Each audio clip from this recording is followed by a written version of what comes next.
Hello, you're watching the program Capital Ideas Life. I'm the host, Mike Gibson.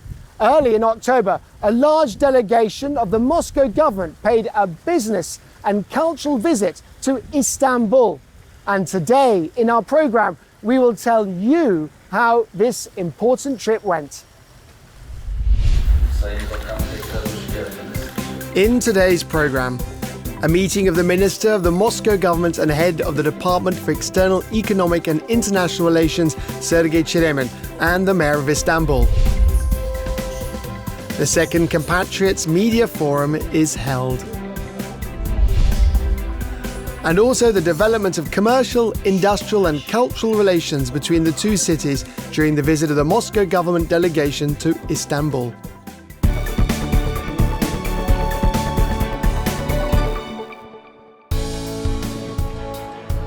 Located on two banks of the Bosphorus Strait, separating Europe and Asia, Istanbul is the largest city of the Turkish Republic, the economic, historical and cultural center of the country.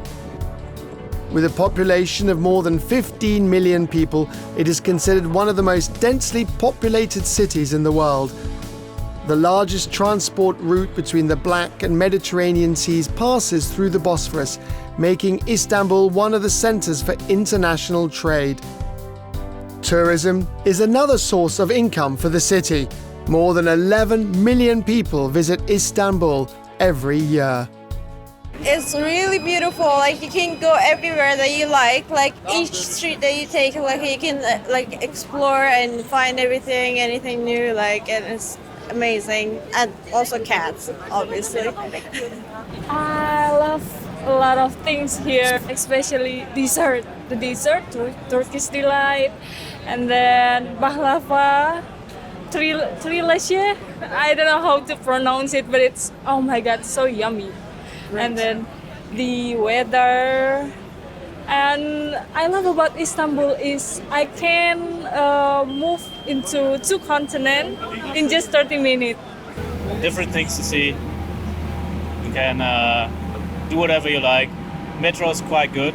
Public transportation is nice. The vibe of the city is amazing.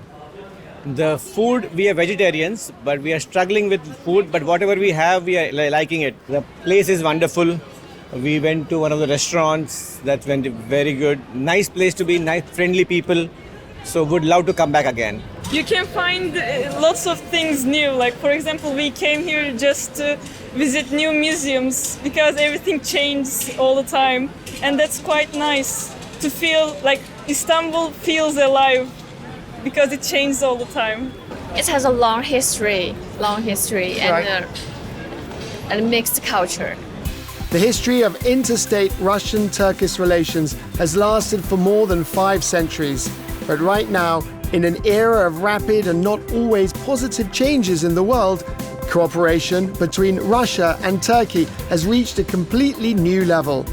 The meeting of two presidents in Sochi in September 2023 was an example of the country's fruitful and effective dialogue. Dear Mr. President, ladies and gentlemen, we are delighted to once again welcome the President of Turkey to Russia.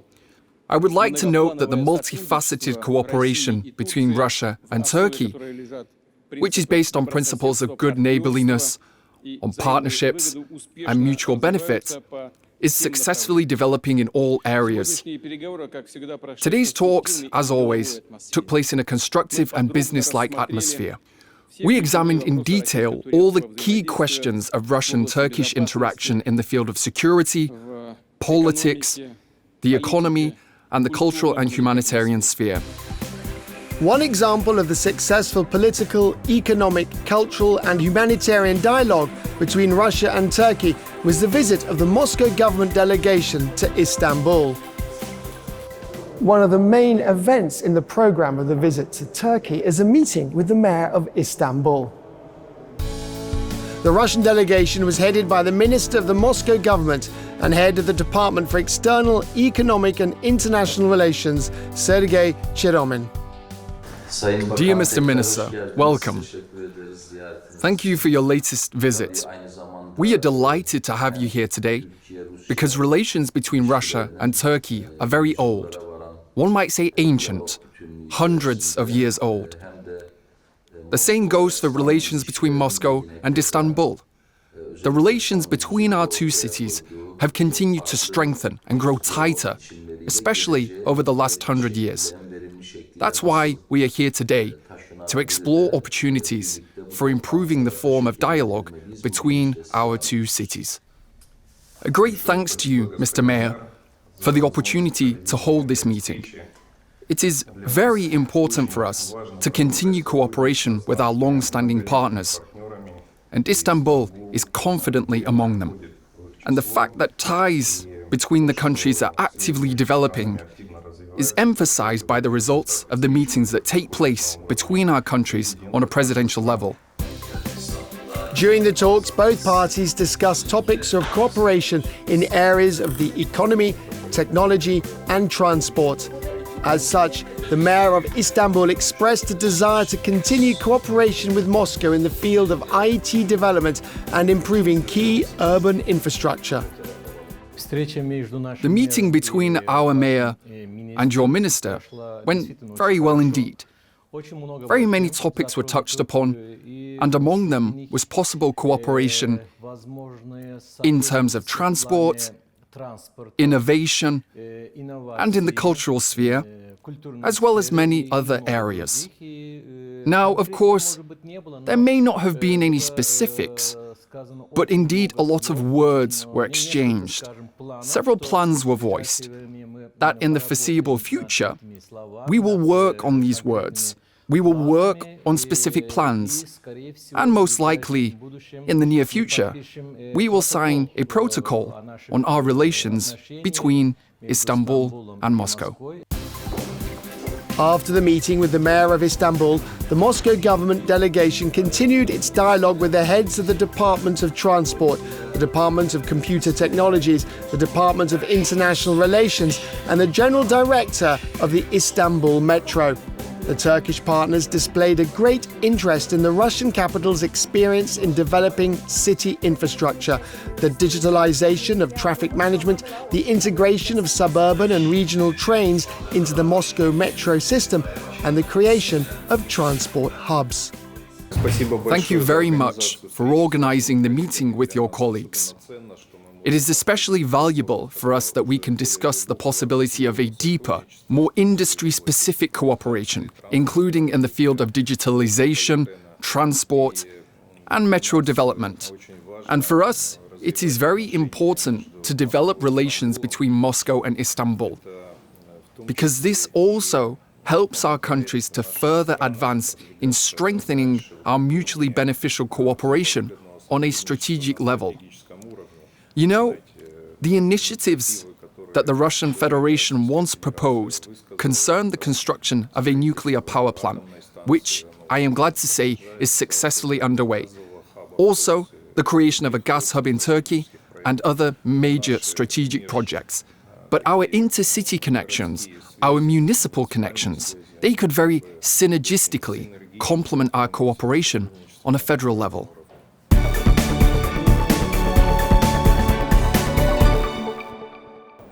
The first event of the business program in Istanbul was a media forum for compatriots who live and work abroad. Let's go and see how it went. The Compatriots Media Forum is being held in Istanbul for the second time. It was organized by the Department for External Economic and International Relations of the City of Moscow, the Moscow House of Compatriots, and the Moscow Center for International Cooperation. My dear friends, I am sincerely glad that you managed to reach Istanbul despite the logistical difficulties. If Chile is even here, it means that everything we are doing right. The first to greet the participants of the media forum was Sergey Cheremin, Minister of the Moscow government and head of the Department for External Economic and International Relations of the City of Moscow. In his speech, he noted the most important achievements of the Russian capital in the field of sustainable development, investment activities, the improvement of social infrastructure, and a comfortable urban environment.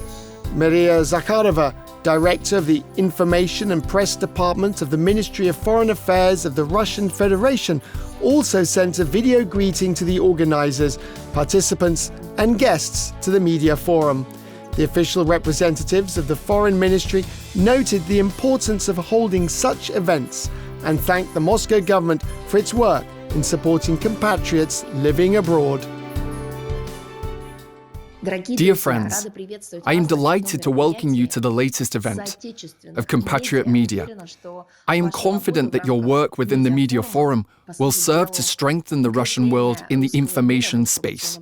In the current realities, this is one of the key aspects to ensure our compatriots are free to move.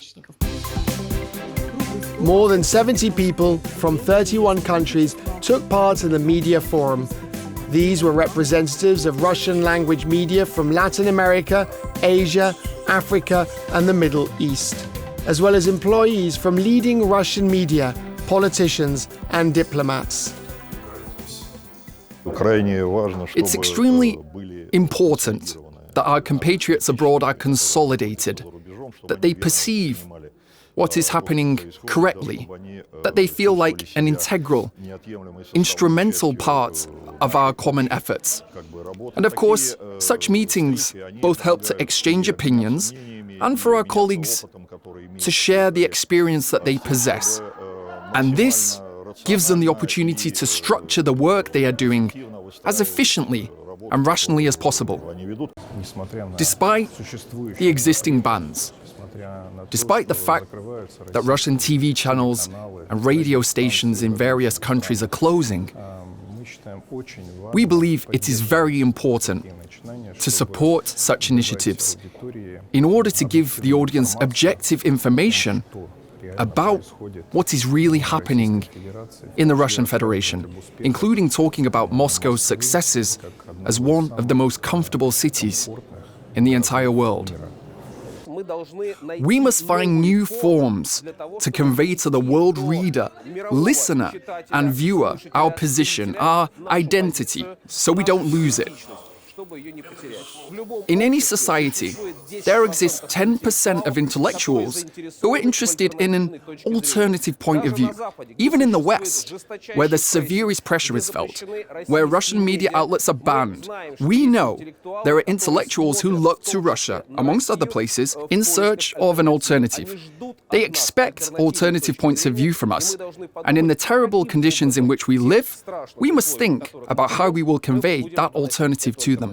The fact that this media forum is taking place today with the participation of compatriots, with the participation of people who work in the media system, that's already good. It's a positive.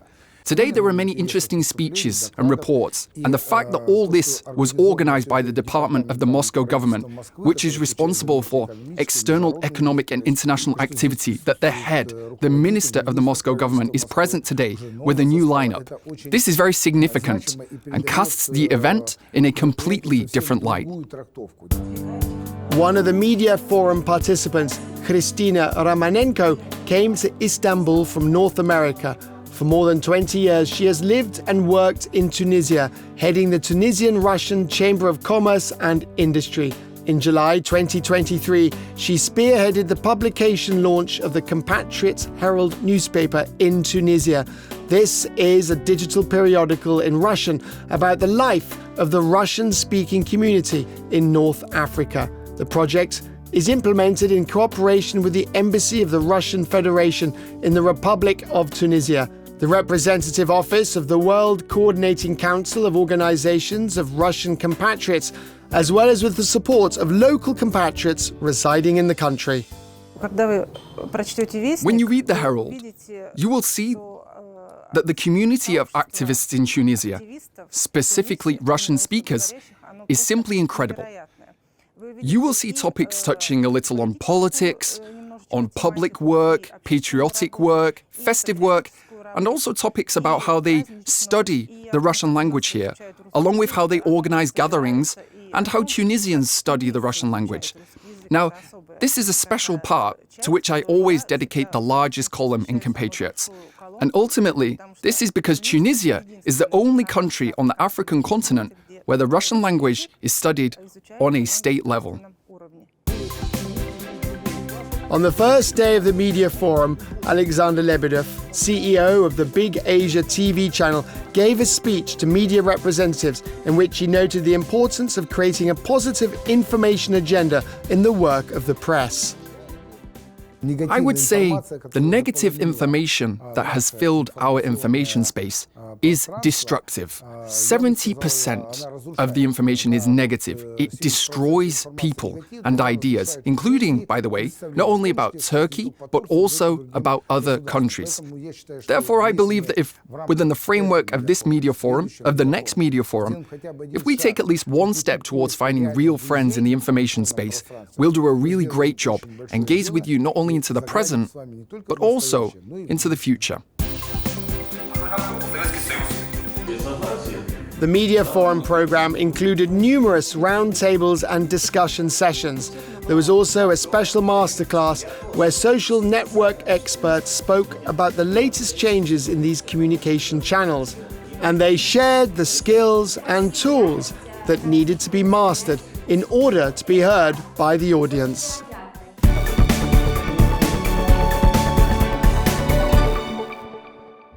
Now the delegation of the Moscow government has arrived for a meeting at the Istanbul Chamber of Commerce and Industry. Established in 1882, the Istanbul Chamber of Commerce and Industry is today one of the largest chambers in the world. It includes more than 640,000 Turkish companies. This organization represents the interests of businesses within the country and abroad. It also helps entrepreneurs in developing and strengthening strong commercial and economic relations between countries, including the Russian Federation. Thus, in 2015, Moscow and Istanbul signed an agreement on cooperation in the economic, trade, and investment spheres.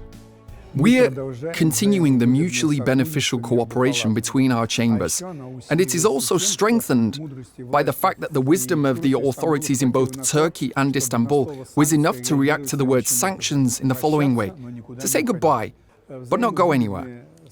Mutually beneficial cooperation between countries can only develop in several directions. Firstly, cooperation and understanding between authorities. Secondly, development in structures that unite, for example, the business community, some trade unions, citizens, public and sporting events. The authorities create the conditions, and then each direction finds what it needs. We have been cooperating with Turkey for a long time. We are interested. It is truly mutually beneficial, and there is complete understanding. And so, we're simply continuing to do what we've done, and no one is interfering with our work. During the visit of the Moscow delegation to Turkey, the interests of business in the Russian capital were represented by the president of the Moscow Chamber of Commerce and Industry, Vladimir Platonov. At the negotiation table, he met with the vice president of the executive board of the Istanbul Chamber of Commerce and Industry. Trade between our countries is growing every day. But today, both parties have said that these numbers are still not enough. And Mr. President of the Moscow Chamber of Commerce and Industry said approximately the same thing, which satisfied us even more. As a result of today's meeting, we have made the decision to further strengthen our dialogue in the field of trade and, in the very near future, hold a joint meeting together with businessmen and members of both chambers. This meeting was very fruitful. Mr. President of the Chamber and I also spoke about how we don't want our businessmen to only trade in the tourist sector. We want them to create partnerships. Relations between our countries are based on centuries, and if we create a partnership, these relations will already be on a personal level. Now, Turkey is one of the most important foreign economic partners in the Russian capital. In 2021, the Republic of Turkey was in 11th place for volume of trade amongst Moscow's foreign partner countries. In 2022, it moved to 6th place, and in the first quarter of 2023, it took 3rd place. Today, hundreds of companies representing Turkish businesses operate in Moscow, and the volume of their investments amounts to more than $1 billion.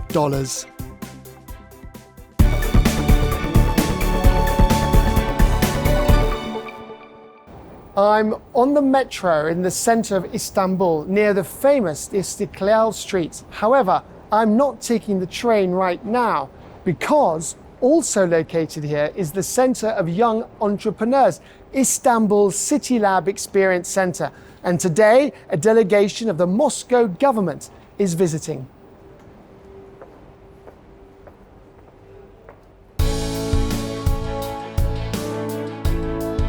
The Istanbul City Lab Experience Center was launched in 2018 as a project to support creative youth. The center is currently managed by the Smart City Directorate of the Istanbul Metropolitan Municipality. Here, young entrepreneurs are assisted with creating startups in the field of technology, developing them into real projects, and finding future investors and corporate partners. Startups can apply with their projects and tell us what they do and what they want to do. So we are evaluating them, and after that the program starts. And after that we start the education program, and they fill the gaps in their knowledge process, and also meanwhile, we give them some mentorship supports, and other supports are also given. During the filming of our program, a meeting between mobile app developers was held at the center. About 100 experienced specialists and novice programmers gathered in one venue to exchange opinions and professional experience. Developers find each other in these networking places, and these networks make them climb up to, investors, or more of a big project, group project, or another company. Representatives of the Moscow Departments of Education and Science got acquainted with the site and its employees during their visit to the Istanbul City Lab Experience Center and exchanged views on the center's work. Such a venue is relevant in any country. We see the active, bustling life of young people who are also sharing ideas. You can see how their eyes light up, how they use all these venues. And it truly is great that the Istanbul administration supports all of these initiatives and takes care of its younger generation and of its entrepreneurs. What struck me was that there seemed to be two different cities, Europe and Asia, yet they live in the same rhythm. That both Moscow and Istanbul pay great attention to the development of entrepreneurship amongst the youth.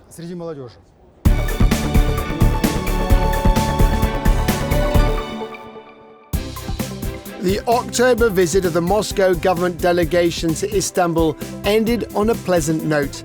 A concert of the Russian folk singing ensemble Lyubomila took place at the Atlas Cinema in the city centre. All the guests have already gathered. In a few minutes, the musicians of the Lyubomila ensemble will take the stage. Let's go and take a look.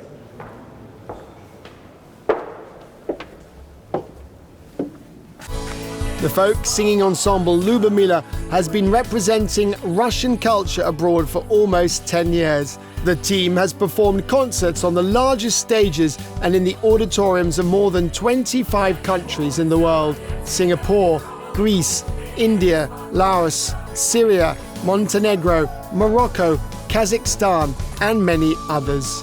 That evening, folk and popular melodies, as well as a medley of world-famous Russian songs, were played for the Turkish and Russian public.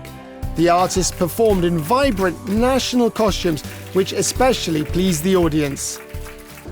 It's a good evening, a wonderful one. I really enjoyed it. Please make concerts like this here become a regular thing for us. This concert represents Russian culture very well, and I enjoy it too much. It's so sometimes emotional, sometimes it's more amazing, and I impressed so much. Also, they talk about the friendship of the cultures, especially Turkish and Russian culture, but it represents all of the cultures. I literally sang all the songs because it turns out I know them all. I myself was surprised. There genuinely is such a rich culture. It sits inside us, and it is brought out at such concerts. So thank you very much.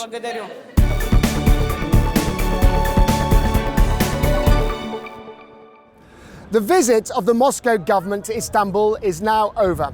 We'll definitely tell you about the development of bilateral relations between Russia and Turkey in our next issues.